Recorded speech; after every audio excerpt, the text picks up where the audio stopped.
In today's video, we're gonna take an in-depth look at the design process and surprisingly personal story behind my favorite thing I built in 2022, my Lego Penguin exhibit. Hey everyone, I'm Adam, aka Ant Bandit. Welcome to a newer format of video here on this channel. I know many of you may know me for making stop motion animations or Lego brick film content, but in the last year, I've really enjoyed spending more time than ever just building with Lego. I've also been traveling to a ton of amazing Lego conventions and shows this year, and I've just been super inspired by everything that I've seen, all the amazing builds and designers, and I really want to start pushing myself to build my own massive creations that I can take and exhibit at these conventions. And that's where a lot of the motivation came from to build this MOC, but I also wanted to share the story behind it because this is actually a really personal build for me. Before we get into the details, if you like this video or Lego content like this, make sure to subscribe down below and leave a like because it's free and it helps me grow here on YouTube, and I'll beat up your best friend if you don't. Now, to understand the story behind this build, we have to go back almost a decade to the year 2013. This is my wife, Emily, but this footage is from before we were married when we went on our first ever date to the Tennessee Aquarium in Chattanooga. This date to the aquarium almost never happened because it was originally meant to be a group activity, but when all of our other friends that were planning to go bailed out last minute, we had a mutual friend tell the two of us, just make it a date, go with the two of you. She knew that we had a crush on each other, so she knew we'd have a good time, and we definitely did. I also brought a camera to film the entire thing because I had procrastinated on a video assignment for a college class that I was taking, and I had a music video due the next day. So I ended up filming the entire date and editing it into a music video. Ever since that first date, Emily and I have loved going to aquariums together, and anytime we visit a new city that has one, we always go and check it out, spend a day there. We even have a growing magnet collection from all of the different aquariums that we've been to.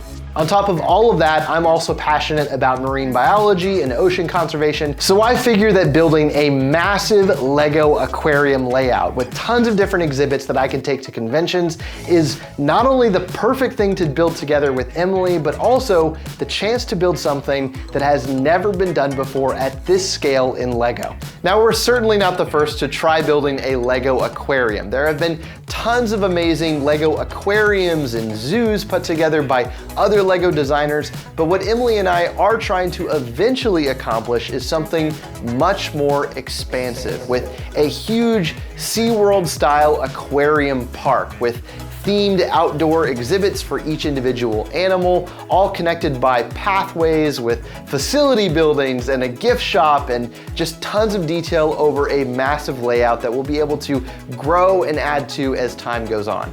Now, all of that's gonna take a lot of work, time, and Lego bricks to develop, but I'm really excited to share more of it here as we finish different exhibits and figure out how they all fit together. It's gonna be really awesome to see it grow over time.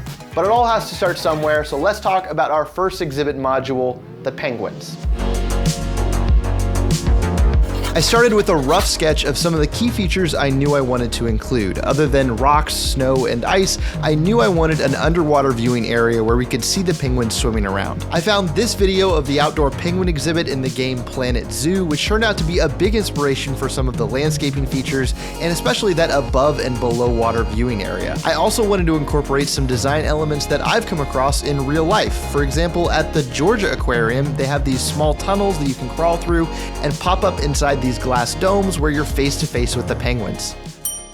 With the plan in place, it was time to start building. Now, every single module in this aquarium will be built on top of MILS plates. That stands for Modular Integrated Landscaping System. Essentially, it's a really strong way to build a base plate underneath your model that won't flex or come apart too easily, which is really important when you're taking it to display at conventions. Next, I started on the underwater section of the model, and this definitely took the most time out of the build process simply because of the one motorized movement feature I wanted to include. I built a rock to disguise a hidden gear system that connects all the way back to a motor that's tucked away in the back cavity of the model. After a lot of hard work, I was really happy with how the underwater section turned out, so it was time to start building the landscaping on top of it.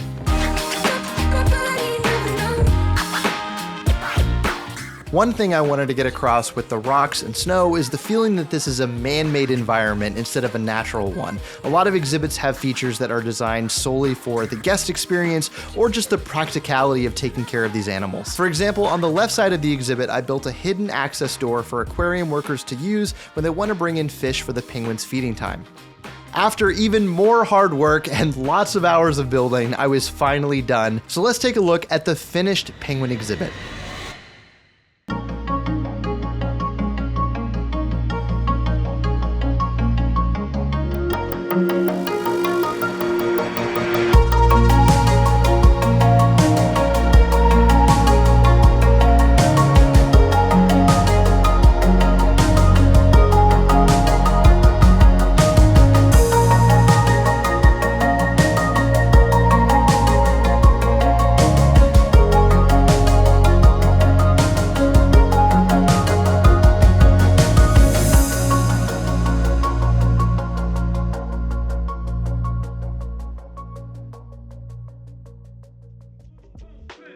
It really came together nicely, but there's still one thing that I haven't showed you yet. This whole MOC was built around the idea of displaying it in person at events for a long time, so I knew I needed a way to transport it safely. So let me show you how that happens.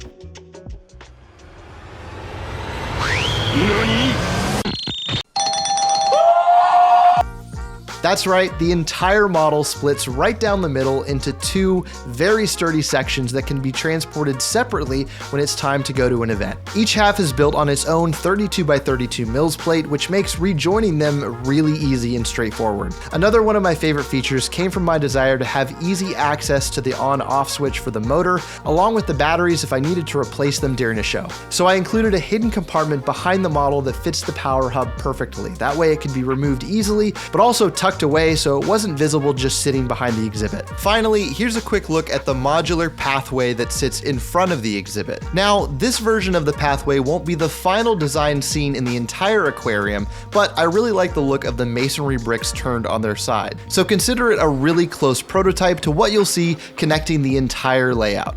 Eventually, we'll be adding extra space for greenery, lampposts, and studded connections for all the minifigures on the pathways.